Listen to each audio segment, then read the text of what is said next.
Hello everyone, आप सब कैसे हैं। मैं उम्मीद करता हूं कि बहुत अच्छे होंगे और अपनी पढ़ाई को बहुत अच्छे से कर रहे होंगे। मैं Akash Kumar Bhadana ICT virtual classroom में आपका बहुत बहुत स्वागत करता हूं मेरे प्यारे बच्चों।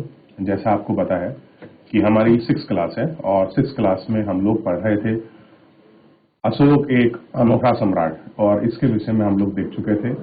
और सबसे पहले कल हमने अशोक के साम्राज्य के विषय में पढ़ा कि बेसिकली अशोक का साम्राज्य कैसा था, कितने क्षेत्र में आपका फैला हुआ था और उसने कौन कौन से काम किए। चाणक्य के विषय में पढ़ा, उसके परिवार के विषय में पढ़ा कि चंद्रगुप्त मौर्य ने मौर्य साम्राज्य की स्थापना की, उसी का पुत्र था बिंदुसार और बिंदुसार का पुत्र था कौन, अशोक।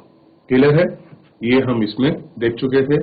और हमने कुछ अभिलेख के विषय में पढ़ा जो मौर्य साम्राज्य में बेसिकली अगर आप बात करो तो अशोक ने क्या किया था, कुछ आपके शहरों में जनता को मैसेज पहुंचाने के लिए कुछ आपके शिलालेख अभिलेख को आपका लिखवाया था। ठीक, तो आप गांधार को देख सकते हैं। गांधार पड़ता है वर्तमान अफगानिस्तान में। ठीक, शहबाजगढ़ी पाकिस्तान में पड़ता है, मनसर पाकिस्तान में पड़ता है। उत्तराखंड में मैंने आपको बताया था कि कालसी में पड़ता है। ठीक, पास पड़ोस में कालसी में है, फिर मेरठ में है, फिर दिल्ली में है, फिर आपके टोपरा में है, लुम्बिनी में है, रामपुर में है, सारनाथ में है, कौशाम्बी में है, ठीक, रूपनाथ में है और गुर्जर में है। ये आपका मध्य प्रदेश में जगह है। ठीक, गुजरा भी लिखा मिलेगा कहीं कहीं आपको। और ये है कलिंग, जिसकी विषय की हम लोग बात करेंगे कि क्या किया उसने। आप कलिंग का युद्ध किया, तो अगर आपसे पूछने में आ जाए कि कलिंग कहां पर है तो आपको जानकारी पूरी स्पष्ट होनी चाहिए कि ये है वो पार्ट कलिंग का। ठीक, एक बार कलिंग को देखिए। चलिए, इतना हमने देखने के बाद इनमें बहुत सारी चीजों को हम देखा। नजराने हमने पढ़ा क्या होते हैं, मौर्य साम्राज्य की सम्राट के विषय में हमने पढ़ लिया था बेसिकली। ठीक, आज हम थोड़ा सा आगे बढ़ेंगे और पढ़ेंगे अशोक एक अनोखा सम्राट, तो इसके विषय में हम लोग पढ़ेंगे। चलिए, जीआईसी गंगानगर, बहुत सुंदर। Good morning sir. Very good morning. क्या नाम है आपका? विवेक पांडे। विवेक पांडे। विवेक, आप में कॉन्फिडेंस बहुत अच्छा है, जबरदस्त है। चलिए पढ़िए विवेक। अशोक एक अनोखा सम्राट। अशोक मौर्य वंश के सबसे प्रसिद्ध शासक थे। वह ऐसे पहले शासक थे जिन्होंने अभिलेखों द्वारा जनता तक अपने संदेश पहुंचाने की कोशिश की। अशोक के ज्यादातर अभिलेख प्राकृत भाषा और ब्राह्मी लिपि में हैं। कलिंग युद्ध का वर्णन करता हुआ अशोक का कलिंग युद्ध। कलिंग तटवर्ती उड़ीसा का प्राचीन नाम है। मानचित्र 5 पृष्ठ 68 देखो। अशोक ने कलिंग को जीतने के लिए एक युद्ध लड़ा, लेकिन युद्ध जनित हिंसा और खून खराबा देखकर उन्हें युद्ध से वितृष्णा हो गई। उन्होंने निर्णय लिया कि वे भविष्य में कभी युद्ध नहीं करेंगे।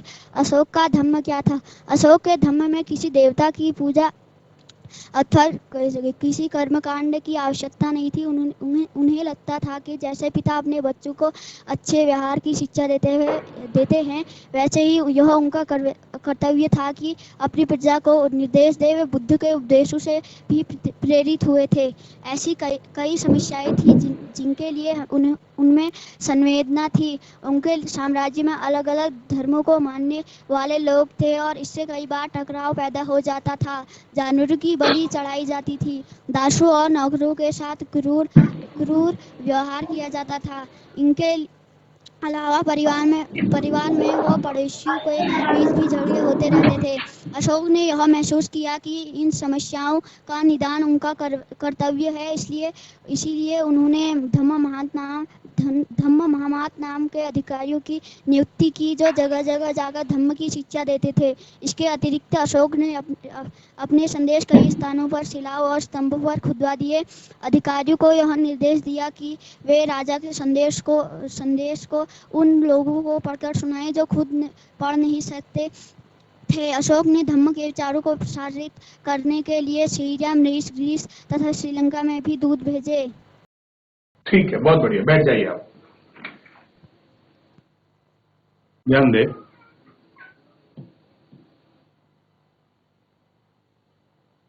अशोक एक अनोखा सम्राट। क्या कारण था कि अशोक एक, जितने भी उस समय के आपके राजा सम्राट थे उनसे अलग छवि अशोक की जो है आपको दिखाई देगी। क्या कारण था? अशोक एक बहुत अच्छा शासक आपका रूलर बन के हमारे सामने नजर आया। तो इन सब के विषय में देखिए, अशोक को, महान अशोक आपका सम्राट बनाने वाला अगर कोई है तो वो खुद है, उसकी नीतियां हैं। देखिए, एक वो नीति चलाएगा धम्म की नीति, हम उसको बड़ा अच्छे से पढ़ेंगे क्योंकि बौद्ध में धम्म का बड़ा महत्व है। ठीक, और ध्यान रखना, बौद्ध धर्म में धम्म का मतलब है शिक्षा से, आचरण से। अगर हम बेसिकली बात करें तो नैतिक जो आपकी वैल्यू है उनके विषय में आपका बात करता है धम्म। क्लियर है? तो ये ही हमको सबको देखना है। देखिए, अशोक मौर्य का सबसे प्रसिद्ध शासक था। ठीक, और उसने क्या करा है, लोगों तक अपनी बात, उसकी बात लोगों तक पहुंचे, जनता उसकी बात सुन सके, उसने क्या किया है। ठीक, प्राकृत और ब्राह्मी लिपि में उसने क्या लिखा है, लेख लिखा है, अभिलेख, ताकि लोग उनको अपनी लोकल लैंग्वेज में पढ़े कि उनका राजा उनसे क्या चाहता है, या राजा आपका जनता को क्या मैसेज आपका देना चाहता है। इस विषय में उसने क्या लिखा है, ये इस प्रकार के कुछ उसने अभिलेख लिखवाए ताकि जनता तक मैसेज आपका पहुंच सके। ठीक, तो ये काम किया। दूसरा, अशोक का कलिंग युद्ध। अभी जब हम लोग आपका मानचित्र आपका देख रहे थे तो उड़ीसा में जगह पड़ती है, तटवर्तीय रीजन है कलिंग, वर्तमान उड़ीसा का ही नाम है। उड़ीसा क्या हो गया उसका, आप कलिंग का वर्तमान नाम है। अब देखिए, कलिंग रहा प्राचीन समय में, उड़ीसा है अब। अगर आप इसको देखोगे तो अशोक ने कलिंग का युद्ध लड़ा था, और कहते हैं कि ऐसा युद्ध आज तक किसी भी राजा महाराजा ने नहीं लड़ा। कहते हैं कि महाभारत या तो हुआ था या फिर क्या हुआ था, आपका कलिंग हुआ था। ये दो ऐसे युद्ध थे, और खास कर इस समय पीरियड में कलिंग की व्याख्याति पूरे विश्व में फैल गई थी। और बोलते हैं जब अशोक ने कलिंग युद्ध लड़ा, इतनी क्रूरता के साथ युद्ध लड़ा था उसने कि उसने हजारों लाखों लोगों को मार दिया, कितने घर बर्बाद हो गए, कितनी महिलाएं आपकी विधवा हो गई, कितने बच्चे अनाथ हो गए। जब अशोक ने युद्ध के बाद वहां का क्षेत्र का भ्रमण किया और जाके देखा, तो अशोक ने कहा कि ऐसी विजय का क्या फायदा, अपनी ईगो और आत्मसम्मान का क्या फायदा, जिससे मेरी एक छोटी सी ईगो ने हजारों लाखों घर परिवार को नष्ट कर दिया, कितने बच्चों को अनाथ कर दिया। तो उसका, अशोक का क्या होता है, हृदय आपका परिवर्तन हो जाता है, और वो निश्चय करता है कि जीवन में चाहे कुछ भी हो जाए, वो कभी युद्ध नहीं लड़ेगा और खून खराबा नहीं पकड़ेगा। क्या करता है कि कभी हिंसा नहीं करेगा और खून खराबा आपका नहीं होगा। और ये सब देख के उसे बहुत बुरी तरह से जो होती है अपने आप से घृणा होती है, और उसने निर्णय क्या लिया कि कुछ भी हो जाए, मैं कभी भी भविष्य में आपका युद्ध नहीं लड़ूंगा। अब देखिए, वही काम वो करेगा भी। अब युद्ध नहीं लड़ेगा, हिंसा नहीं करेगा, खून खराबा नहीं करेगा। और आपको पता है इसी समय भारत में एक धर्म है जो बहुत आपका तेजी से फैल रहा है, उसका नाम है बौद्ध धर्म। क्या नाम है? बौद्ध। अब क्या होगा, अशोक अपने शासन में बौद्ध धर्म को संरक्षण देगा। ठीक, देखिए जैन भी फैल रहा है लेकिन बौद्ध की प्रख्याति ज्यादा है। ठीक, अशोक का धर्म क्या था, धर्म का मतलब है क्या है, अशोक ने क्या रखा हुआ है। अगर आप देखो धर्म क्या है, अशोक के धर्म में किसी देवता की पूजात्मक कर्म कांड की आवश्यकता नहीं है। ना तो किसी देवता की पूजा करने के लिए कहा उसने, ना उसने कोई हवन पूजन करने के लिए कहा, नहीं। वो क्या कहता है, व्यवहार की शिक्षा देता है। कैसा है व्यवहार, व्यवहार का मतलब होता है आचरण, आचरण यानी कि नैतिकता की शिक्षा। जैसे एक स्टूडेंट का और टीचर के बीच का कैसा आचरण होना चाहिए, एक पिता और पुत्र का कैसा आचरण होना चाहिए, राजा का जनता के प्रति कैसा आचरण होना चाहिए, और जनता का राजा के प्रति कैसा आचरण होना चाहिए। ठीक, उसने आचरण पर बल दिया। उसने कहा जितनी भी सारी आपकी समस्या हैं, चाहे तो आपका पारिवारिक हो या कोई और हो, उन सब में व्यवहार की कमी झलकती है।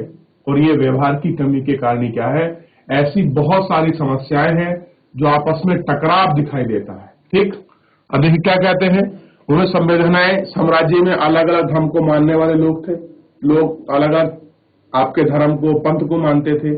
उनमें कई बार टकराव भी पैदा हो जाते, जानवरों की बलि चढ़ा जाती थी, और जो नौकर है और दास है उनके साथ क्रूर व्यवहार किया जाता था। उसने कहा नहीं, ऐसा कुछ नहीं करना है, अशोक ने महसूस किया कि इन समस्या का निदान क्या है, लोगों का अपना कर्तव्य है। अगर लोग अपने कर्तव्य का पालन अच्छे से करेंगे तो ये कोई भी समस्या जो है किसी प्रकार की नहीं आएगी। और उसने इन सब शिक्षाओं को लोगों तक पहुंचाने के लिए उन्होंने क्या काम किया, अशोक ने अपने शिलालेख बनवाए और इन्हीं शिलालेख के माध्यम से उसने क्या किया, अपने मैसेज को, अपने संदेश को जनता तक भेजा ताकि लोग उसको सुन सकें, लोग उसको पढ़ सकें। क्लियर है? और ये जनता तक उनके मैसेज गए और कहा कि जो लोग नहीं पढ़ सकते वो उन्हें पढ़ के सुनाए। और एक उन्होंने अधिकारी को नियुक्त किया था, ध्यान रखना, धम्म महामत, यानी कि जो धम्म की शिक्षा देगा, जो नैतिकता को देखेगा। ठीक, ये आपको ध्यान रखना था। देखिए एक इमेज देखिए, वृषभ आपका बना हुआ है, इसको सांड कहते हैं। देखिए बुल्स है ये,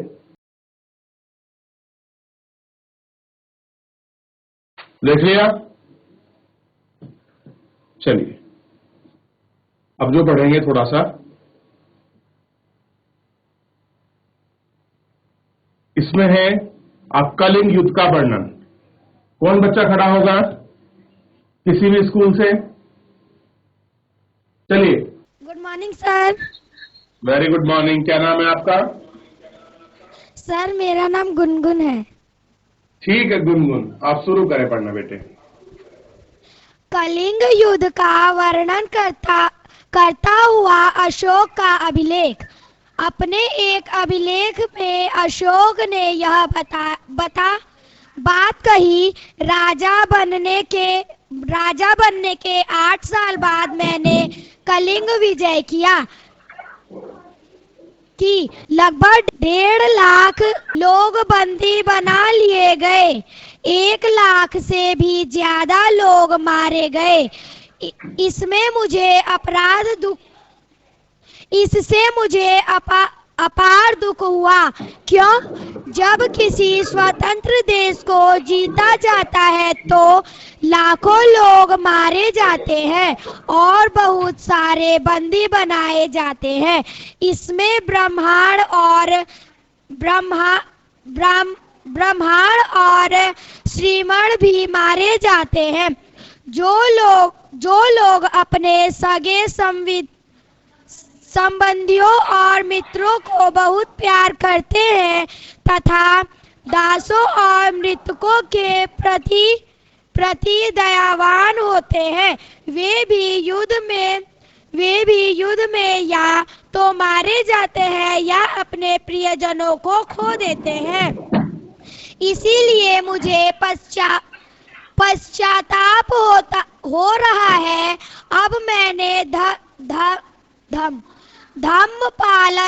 धर्म पालन करने एवं दूसरों को इसकी शिक्षा देने का निश्चय किया है।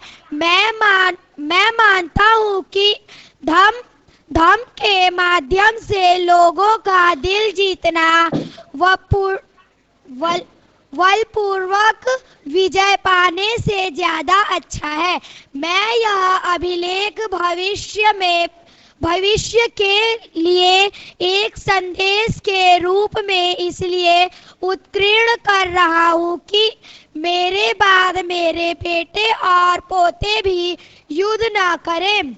इसके बदले उन्हें यह सोचना चाहिए कि धर्म को कैसे बढ़ाया जाए। कलिंग की लड़ाई से युद्ध को लेकर अशोक के विचारों में कैसे परिवर्तन हुआ। धर्म संस्कृत शब्द धर्म का प्राकृत रूप है। किसी भी राजा महाराजा और किसी भी पास पड़ोस के आपके राज्य की इतनी हिम्मत नहीं थी कि वो अशोक के शासन की तरफ आपका देख भी सके, युद्ध कर सके। नहीं तो बहुत सारे लोगों को मौका मिल गया था कि अशोक ने तो घोषणा कर दी कि अब वो आपका युद्ध नहीं लड़ेगा, तो हम क्या करते हैं, चलो आपका मौर्य साम्राज्य को पूरा नष्ट कर देते हैं।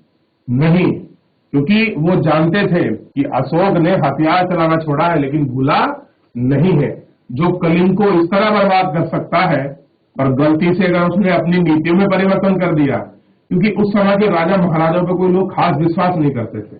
क्लियर है? जिस आदमी की प्रवृत्ति युद्ध लड़ने की हो वो अगर ये बोलते मेरे को युद्ध नहीं करना, तो राजा भले ही मान ले, लेकिन सोचता था कहीं ना कहीं अगर मान लो गलती से हमने युद्ध कर लिया और उसने हमारे राज्य पर अटैक कर दिया तो हमारे राज्य का तो बिल्कुल सर्वनाश ही कर देगा। तो इसलिए जब तक अशोक सिंहासन पर बैठा, किसी भी राजा की हिम्मत नहीं हुई कि वो क्या कर सके, मौर्य साम्राज्य की तरफ आंख उठा के देख सके। तो ये उसका भय भी बना हुआ था लोगों के बीच। क्लियर है? ये हमने देख लिया। चलिए अगला मौका जीआईसी गंगानगर। जो बच्चा माइक लेकर आपका पढ़ना चाह रहा था, अब मैं उसे मौका दूंगा। जीआईसी गंगानगर। अपनी प्रजा के लिए अशोक के संदेश लोग विभिन्न अवसरों पर अनुष्ठान करते हैं। उदाहरण के लिए जब वे बीमार होते हैं, जब उनके बच्चों का विवाह होता है, बच्चों के जन्म पर, और जब यात्रा शुरू करते हैं तब वे तरह तरह के अनुष्ठान करते हैं। यह कर्मकांड किसी काम के नहीं। इसके पहले यदि लोग दूसरी रीतियों को माने तो वह ज्यादा फलदायी होगी। ये अन्य प्रकार की रीतियां क्या है? ये है अपने दासों और नौकरों के साथ अच्छा व्यवहार करना, बड़ों का आदर करना, सभी जीवों पर दया करना और ब्राह्मणों तथा श्रमणों को दान देना, अपने धर्म की प्रशंसा या दूसरे धर्म की निंदा करना, दोनों ही बात गलत है। हर किसी को दूसरे धर्म के का आदर करना चाहिए। यदि कोई अपने धर्म की बड़ाई और दूसरों धर्म की बुराई करता है तो वह वास्तव में अपने धर्म को ज्यादा नुकसान पहुंचा रहा है। इसलिए हर किसी को दूसरे धर्म के प्रमुख विश्वासों को समझना की कोई कोशिश करते हुए अपना आदर करना चाहिए। भारत के प्रथम प्रधानमंत्री पंडित जवाहरलाल नेहरू ने लिखा था, उन्होंने धर्मदेश आज भी हमसे एक ऐसी भाषा में बात करते हैं जिन्हें हम सब समझ सकते हैं और जिनमें हम बहुत कुछ सीख सकते हैं। अशोक ने धर्म के विचारों को दूर दूर तक फैलाने के लिए उन बातों को बताया जो आपके अनुसार आज भी प्रासंगिक हैं। अशोक के संदेश उनके उन हिस्सों को बताते जो आज भी प्रासंगिक हैं। बहुत बढ़िया, शाबाश। जीआईसी गंगानगर, बैठ जाइए आप। देखिए, अपनी प्रजा के लिए अशोक के संदेश। अशोक क्या कह रहा है? अपनी जनता को वो कुछ मैसेज देना चाह रहा है। क्या कर रहा है? कुछ मैसेज आपका डिलीवर कर रहा है। क्या है? कह रहे हैं कि लोग विभिन्न अवसरों पर अनुष्ठान करते हैं, कोई पूजा पाठ, किसी तरह का खाना भोज रखते, जो भी है। उदाहरण के लिए जब वे बीमार होते हैं, तो जब वे अपने बच्चों का विवाह करते हैं, बच्चों के जन्म पर ये यात्रा शुरू करते हैं, इस तरह का अलग अलग अनुष्ठान है। बच्चे की शादी हो रही है, बच्चा पैदा हो रहा है, ठीक है, बीमार हो रहा है, तो उस समय आपकी पूजा पाठ अनुष्ठान रखते हैं। ये सब चीजें होती हैं। ये कर्मकांड किसी काम के नहीं है। वो कह रहा है कि आप इस तरह की जो आप अपनी क्या करते हैं, पूजा पाठ रखवाते हैं, इनका कोई मतलब नहीं है। ये मैं नहीं कह रहा, अशोक कह रहा है। ठीक, इसके बदले यदि दूसरे लोग रीति के नाम पर ज्यादा फलदायी होगी तो वो अन्य रीतियां क्या है? ऐसा क्या करें जो दूसरी रीति को अपनाएं जो लोग कह रहे हैं, और वो ज्यादा फलदायक कैसे होंगी? वो क्या है रीति? वो पैटर्न क्या है? ये सब अपने दासों नौकरों के साथ अच्छा व्यवहार करना है। और कह रहे वो रीति यही है कि आप भले से ही कोई बहुत बड़ा अनुष्ठान कर लें, आप अगर अपने नौकरों के प्रति अच्छा व्यवहार नहीं करती, अपने बड़े के प्रति आदर नहीं करते, तो क्या होगा? सभी जीवों पर दया करना और ब्राह्मणों और सवर्णों को दान देना है। क्या करें? आप सभी जीवों के प्रति दया की भावना रखेंगे, नौकरों के साथ अच्छा व्यवहार करेंगे, दासों के साथ अच्छा व्यवहार करेंगे, बड़ों के साथ अच्छा व्यवहार करेंगे, जो आपके गरीब लोग हैं, ब्राह्मण हैं, आप उनको दान देंगे, यही आपके लिए सबसे ज्यादा बढ़िया होगा।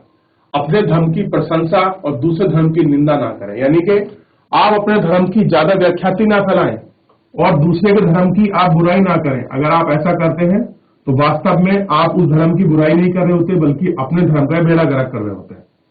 यदि कोई अपने धर्म की बुराई करता है तो दूसरे धर्म की बुराई करता है, वास्तव में वे अपने धर्म का ज्यादा नुकसान कर रहा है। इसलिए हर किसी को दूसरे धर्म के विश्वासों पर को आपका समझना चाहिए, उनकी कोशिश करनी चाहिए और उनका आदर भी करना चाहिए। तो ये शिक्षा थी अशोक की। कुछ नीचे इंपॉर्टेंट फैक्ट्स हैं, इनको देखते हैं।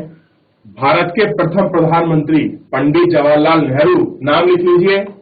भारत के प्रथम प्रधानमंत्री हैं पंडित जवाहरलाल नेहरू। कितने बच्चे जानते थे इस विषय में? इनका नाम ये है। पहले प्रधानमंत्री का नाम लिख लीजिए। भारत के प्रथम प्रधानमंत्री, अरे वाह, सबको पता है, बहुत बढ़िया, बहुत सुंदर, हाथ नीचे कर लें। उनके धर्मादेश आज भी एक ऐसी भाषा बताते हैं जिन्हें हम समझ सकते हैं और जिनसे हम बहुत कुछ सीख सकते हैं। अशोक ने धर्म के विचारों को दूर दूर तक फैलाया, ठीक, और उसने बताया कि आपके अनुसार आज भी प्रासंगिक है, यानी कि जिन विचारों को अशोक ने फैलाया था आज भी वो बिल्कुल लॉजिकल है। अशोक के संदेश उन हिस्सों को बताते हैं जो आज भी प्रासंगिक है। तो इस तरह से अशोक की शिक्षा जो उस समय भी चली थी और आज भी, बिल्कुल उनको हम सही लॉजिकल रूप में देख सकते हैं। तो बच्चों, इसी तरह से आपका चैप्टर क्या है, पूरा समाप्त हो गया है। ठीक, ये आपको ध्यान रखना है। ठीक, अब इन चैप्टर में आगे बढ़ने से पहले सबसे पहले हम चलते हैं, आपका कुछ फिल इन द ब्लैंक्स मिले हुए हैं, इनको भरते हैं। सभी बच्चे ध्यान देंगे और सभी बच्चे भरेंगे, और जो स्कूल जल्दी जल्दी बताएगा मैं उसका नाम लूंगा स्कूल का। ठीक, चलिए, पहला क्वेश्चन है, जहां पर सम्राटों का सीधा शासन था वहां अधिकारी वसूलते थे। अब क्या वसूलते थे आपको भरना है। दूसरे में देखिए, राजकुमारों को अक्सर प्रांतों में डैश डैश के रूप में भेजा जाता था।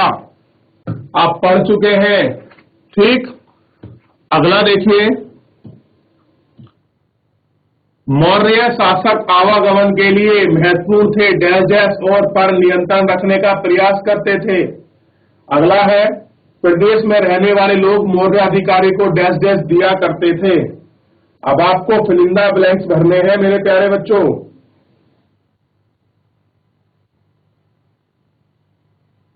चलिए देख लें, दो पार्ट में दिखाई देगा, मैं छोटा कर दिया इस वजह से ही। जी ऐसी गंगानगर, चलिए एक बच्चा माइक ले लें।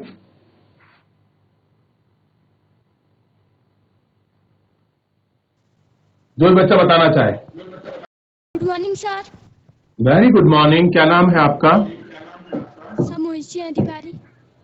मोहित सिंह अधिकारी। अधिकारी जी ये बताइए, पहले ऑप्शन में क्या आएगा, पढ़िए और फिल इन द ब्लैंक्स भरिए। जहाँ पर सम्राटों का सीधा शासन चलता था वहाँ अधिकारी कर वसूलते थे। बहुत सुंदर, बहुत ही सुंदर, कर वसूलते थे।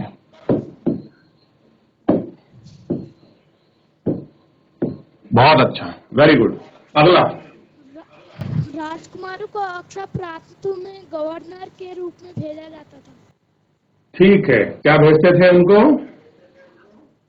राज्यपाल लिख सकते हैं, ये आपका गवर्नर भी लिख सकते हैं। चलिए, बहुत सुंदर।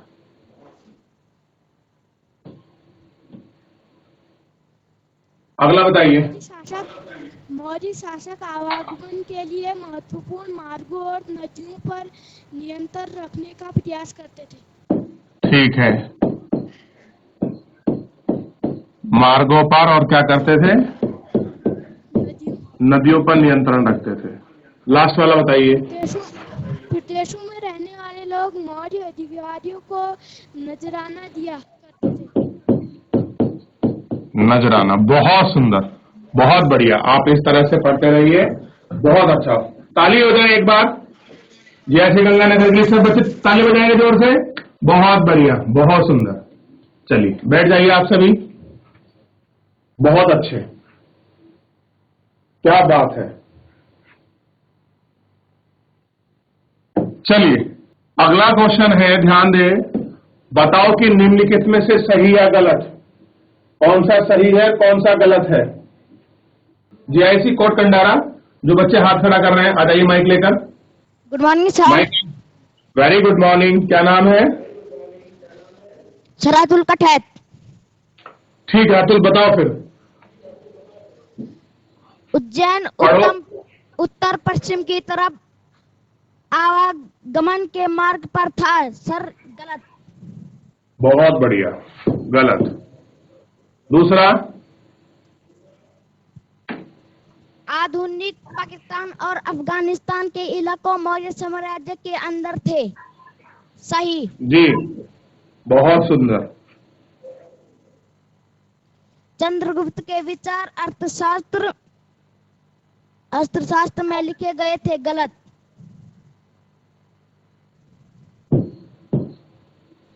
आगे। कलिंग बंगाल का प्राचीन नाम था। गलत। अशोक के ज्यादातर अभिलेख ब्राह्मी लिपि में है। सही। बहुत बढ़िया, एक बार ताली हो जाए जैसी कोट कंडारा के लिए। बहुत सुंदर, बहुत बढ़िया, बहुत अच्छे। चलिए बैठ जाइए मेरे प्यारे बच्चों। और इस तरह से ही क्या है, आप पढ़ते रहिए, ध्यान रखते रहिए। अगर आप इस तरह से पढ़ते हैं, मैं गारंटी लेता हूं कि आपके जो अंक हैं वो बहुत अच्छे आएंगे और कोई भी आपकी टक्कर का नहीं होगा, ये मेरी गारंटी है। ठीक है, चलिए तो मेरे प्यारे बच्चों, फिलहाल आज के लिए इतना ही। मिलते हैं नेक्स्ट लेक्चर में। तब तक अपना ध्यान रखें, स्वस्थ रहिए, अपनी पढ़ाई को बहुत अच्छे से करते रहिए। मुझसे जुड़ने के लिए आपका बहुत बहुत धन्यवाद।